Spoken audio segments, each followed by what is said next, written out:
Making sure their prey is properly secured makes the flight a little easier. And once the cargo is somewhat steady,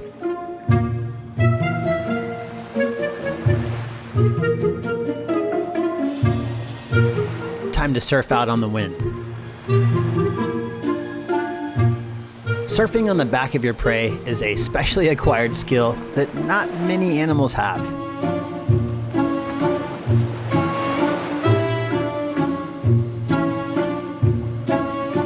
Glad I'm not a fish.